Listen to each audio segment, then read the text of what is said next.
ओम शांति। तो आज हम दादी गंगे जी का अनुभव सुनते हैं साकार बाबा के साथ। दादी जी कैसे कहते हैं कि सर्व का उद्धारक है मेरा बाबा। ब्रह्मा कुमारी दादी गंगे जी ने अपने अनुभव इस प्रकार सुनाए हैं कि जैसे ही शिव बाबा ने ब्रह्मा बाबा में प्रवेश किया, वैसे ही ब्रह्मा बाबा शिव बाबा की आज्ञा अनुसार अपने भागीदार से अपना हिस्सा लेकर व्यापार समेटकर कोलकाता से हैदराबाद सिंध आ गए। यह ड्रामा इतना सुंदर बना हुआ है कि शुरू शुरू में भट्टी बनी जिसमें 400 बहनें आई थी। वे सभी एक शहर में थी। भगवान को उन्हें ढूंढना नहीं पड़ा।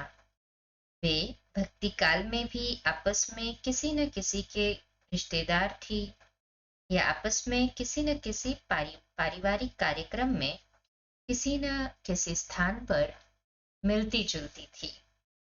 पहले बाबा ने अपने मकान में ही सत्संग शुरू किया।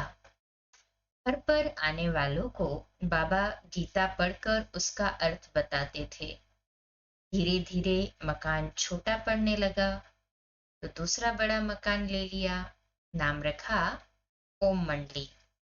धीरे धीरे ओम मंडली के नाम से आवाज फैला कि दादा बहुत अच्छा सत्संग कराते हैं। तक किसी ने ऐसा सत्संग नहीं कराया है। इस प्रकार बात फैलते फैलते बहुत लोग वहां जाने लगे। मैंने भी एक दिन किसी के द्वारा सुना तो वहां गई। उस समय मेरी उम्र करीब 13 साल की होगी। उन दिनों बाबा हफ्ते में 3 दिन सत्संग कराते थे। सत्संग की शोभा बहुत निराली थी। यहाँ के नियम भी बहुत विचित्र थे। सबसे पहली बात थी खान पान की शुद्धि।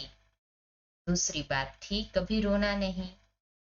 भले प्रभु प्रेम के आंसू बहा सकते हैं, लेकिन दुख के कभी नहीं। तीसरी बात थी कोई किसी भी कारण से कटु बोल बोले या दुख देवे तो उसकी फीलिंग नहीं करनी चाहिए।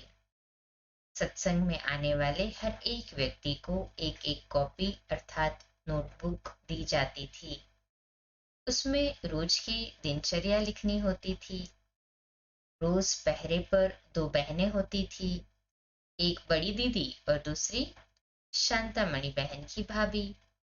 ये बहनें सबकी कॉपी लेती थी और कॉपियों की चेकिंग करती थी। आदि से ही बाबा ने हमें ये नियम सिखाए और धारणा करवाए। सत्संग में आने वाले बहुत खुश होने लगे। बड़े बड़े परिवारों की माताएं और कन्याएं भी आने लगी। सत्संग में आने वालों के लिए अनोखे नियम थे। दादी जी कहते हैं सिंध में ये रिवाज था कि किसी महिला का पति अथवा बड़ा बेटा मर जाता था तो उसको 12 महीने शोक के कपड़े पहनने पड़ते थे। बाबा के सत्संग का नियम था कोई भी यहाँ शोक के कपड़े अर्थात जो मैले और काले होते थे पहन कर न आए। यहाँ आना है तो सफेद कपड़े पहन कर आए। सत्संग इतना बढ़ गया कि बाबा के पास जो 2 बड़े हॉल थे उनके बीच की दीवार भी तोड़नी पड़ी। वृद्धि होने लगी ना, जैसे जैसे सबको पता चला वैसे धीरे धीरे गीता ज्ञान के साथ साथ शिव बाबा ने ब्रह्मा बाबा द्वारा ये इशारा दिया कि देवता बनना है तो पवित्र रहना पड़ेगा। जब ऐसी बातें आने लगी तो लोगों के मन में थोड़ी हलचल होने लगी। धारणाओं की बात आ गई ना फिर तब, क्योंकि माताओं ने पवित्र रहना शुरू कर दिया था तो कन्याएं थी वे कहने लगी कि हम शादी नहीं करेंगी। फिर परिवारों में पवित्रता के कारण झगड़े शुरू हो गए कि ये कैसे होगा, भविष्य जीवन कैसे चलेगा। दादा तो बूढ़ा है, 60 साल का है, यह कब तक इन माताओं और कन्याओं को सिखाता रहेगा। धीरे धीरे घर वालों ने सत्संग में आने वालों पर रोक लगाना शुरू कर दिया। भविष्य के ज्ञाता बाबा ने एक बड़ा अच्छा नियम बनाकर रखा था कि जो भी सत्संग में आना चाहते हैं वे अपने माँ बाप, दादा दादी, सास ससुर से चिट्ठी ले कि हम खुशी खुशी से अपनी बच्ची को अथवा अपनी बहू को ओम मंडली में ज्ञानामृत पीने और पिलाने की छुट्टी दे रहे हैं। जब वे लोग हमें रोकना चाहते थे तो हम उनसे कहते थे कि आपने ही तो चिट्ठी लिख कर दी है। तो घर वाले परेशान होने लगे कि अब क्या करें। बाबा ने सबके पत्रों को ऑफिस में संभाल कर रखा था। जिनके घर वाले विरोधी बन गए, उन्होंने सोचा कि सबसे पहले इन पत्रों को खत्म कर दे। जहां इन पत्रों को रखा था उस मकान को ही आग लगाने की कोशिश की गई। रुई में तेल डालकर उसको आग लगाकर खिड़की से अंदर फेंक दिया गया। लेकिन बाहर गैलरी से किसी बहन ने देखा। उसको पता पड़ा कि कुछ लोग आग लगाने का प्रयत्न कर रहे हैं। तुरंत दरवाजा खोला और आग को बुझा दिया। फिर वे लोग सोचने लगे कि अब क्या करें। वे अपनी अपनी औरतों और कन्याओं को कमरे में बंद करने लगे। चार चार सात सात कमरों के अंदर रखकर ताला लगाने लगे। सबको भर के ताला लगाने लगे।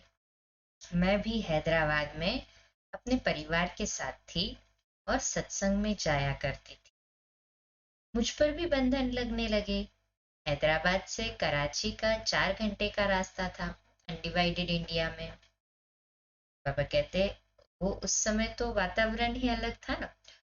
इतना ज्यादा बहनों पर तो वैसे भी कोई फ्रीडम नहीं होती थी और उसमें भी सत्संग के लिए जा रहे, उसमें भी पवित्रता की धारणा करनी है तो और बंधन। दादी गंगे जी कहती है, एक दिन बाबा ने सबको बोला कि मैं 1 मास के लिए कराची जाता हूँ घूमने के लिए। अगर किसी को आना है तो घर से छुट्टी लेकर मेरे साथ चले। कई परिवार के परिवार ही जाने के लिए तैयार हो गए। मेरे जैसी 8-9 बहनें अर्थात कन्याएं थी जो बहुत बांधेली थी। मुझे माता पिता ने छुट्टी नहीं दी। सब लोग चले गए। बाबा आदि सब लोगों के कराची चले जाने के 2 दिन पहले से ही घर वाले हमें घरों में बंद करके पहरा देने लगे थे कि ये चले न जाए। 2 दिन बाद भी मुझे कमरे से बाहर निकलने नहीं दिया गया। हमारे में से कोई भी घर से बाहर निकल ही नहीं सकता था। मुझे बाबा और सत्संग के प्रति बहुत लगन थी।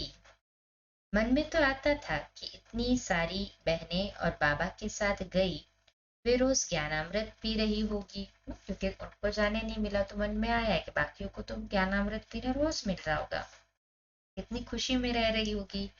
और मैं तो जैसी थी वैसे ही रह गई। बचपन से ही मेरे संस्कार बहुत भक्ति प्रदान थे। श्री कृष्ण से मेरा बहुत प्यार था।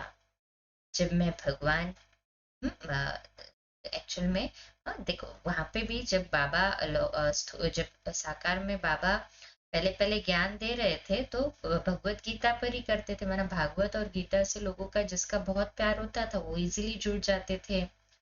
जब मैं भागवत पढ़ती थी तो बहुत अच्छा लगता था। गोपियाँ श्री कृष्ण से रास करती थी, मुरली सुनती थी। यह पढ़कर और सुनकर मुझे बहुत आनंद। गोपियों से श्री कृष्ण की रास और मुरली, ये शब्द ही कितना आनंदित करते हैं। मैं भगवान से कहती थी, हे भगवान, मुझे भी ऐसी ही अपनी गोपी बना दिया होता तो कितना अच्छा होता। मैंने ये नहीं सोचा था कि आखिर वो दिन आएगा कि मैं भी एक सच्ची गोपी बन जाऊंगी। आप सोचिए, हम लोगों का क्या हाल हुआ होगा जब हमें कमरे में बंद किया गया था।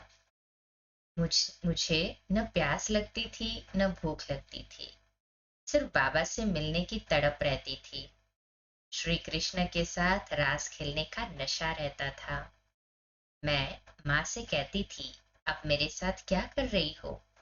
अंदर से उनको हमारे ऊपर तरस भी आता था कि क्या करे, बच्चियां कुछ खा पी नहीं रही है। फिर मैंने माँ से कहा कि यहाँ हैदराबाद में पहले जो बहनें सत्संग में जाती थी लेकिन कराची जा नहीं सकी, वे और हम सब मिलकर तो सत्संग कर सकती है ना। उन्होंने मान लिया तो हमने भोजन करना शुरू किया। इतनी कट्टर थी देखो पहले। दादियाँ बाबा की मुरली न मिले तो भोजन भी त्याग देती थी। इतना प्यार और इतना दिल का दुलार भी तो चाहिए ना बाबा के साथ में। ऐसा प्यार और दुलार हमारे अंदर भी बढ़ता चले। और ये जो अनुभव है ना, मैं अपने नशे को, परमात्मा नशे को, ईश्वरीय नशे को, खुशी को, आनंद को बढ़ाने में मदद करते हैं। अच्छा, 2 मिनट के लिए शक्तिशाली योग के प्रकंपन फैलाएंगे साइलेंस में बाबा के घर के लिए।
अच्छा, शुभ रात्रि, ओम शांति। कल सुबह लाइव अमृत वेला मेडिटेशन मिलेंगे 3:30 से 4:30 और 4:30 से 5 प्यारे मिट्टी बाबा की मुरली। और रात्रि क्लास रोज की तरह 8:45 बजे। ओम शांति।